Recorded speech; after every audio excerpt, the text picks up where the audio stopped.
विद्यापीठीय कर्मचाऱ्यांच्या विविध मागण्यांवरून राज्य सरकारकडून केवळ तोंडाला पाणी पुसण्यात आल्याने महाराष्ट्र विद्यापीठ कर्मचारी संघ तसेच महाराष्ट्र राज्य महाविद्यालयीन व विद्यापीठीय सेवक संयुक्त कृती समितीच्या वतीने राज्यभरात काम बंद आंदोलन पुकारण्यात आले आहे। त्यामुळे शनिवारपासून राज्यभरातील सर्वच विद्यापीठांचे कामकाज पूर्णपणे बंद पडले आहे। राज्यभरातील विद्यापीठीय कर्मचाऱ्यांच्या मागण्यासंदर्भात सातत्याने संघटनांनी विविध प्रकारे राज्य सरकारचे लक्ष वेधून घेण्याचा प्रयत्न केला आहे। काम बंद आंदोलनामुळे वित्त विभागासह इतर विभागाचे कामकाज ठप्प पडले आहे। त्यामुळे विद्यापीठातील परिसर पूर्णपणे बंद दिसून आला। सर्व कम्प्युटर टेबल देखील निर्मनुष्य दिसून आले। मागील वर्षी ऐन परीक्षेच्या हंगामात काम बंद पुकारल्यानंतर विद्यार्थ्यांच्या भविष्याचा प्रश्न ऐरणीवर आल्याने व उच्च तसेच तंत्रशिक्षण मंत्री नामदार उदय सामंत यांनी संघटनांना समस्या सोडविण्याचे आश्वासन दिल्यानंतर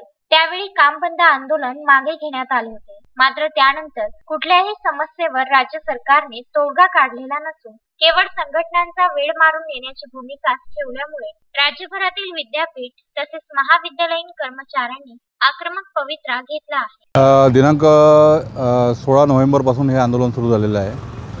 त्याच्यामध्ये पहिला टप्पा आणि दुसरा टप्पा जो आहे आंदोलनाचा आणि त्याच्यानंतर तिसरा टप्पा आज दिनांक 18 डिसेंबरला संत गाडगेबाबा अमरावती विद्यापीठामध्ये आंदोलनाचा तिसरा टप्पा चालू झालेला आहे।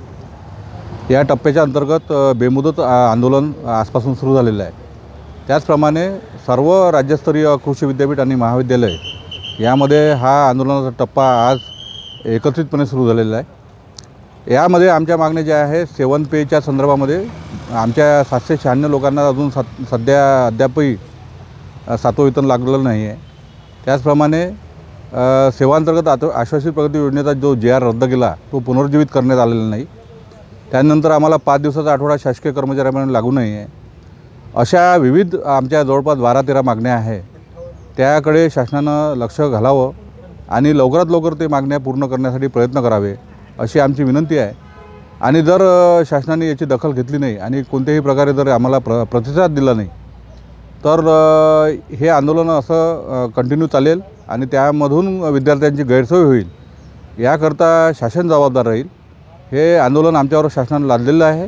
त्यामुळे आमची विनंती आहे शासनाला की त्यांनी लवकरात लवकर ह्या आंदोलनामध्ये तोडगा काढावा।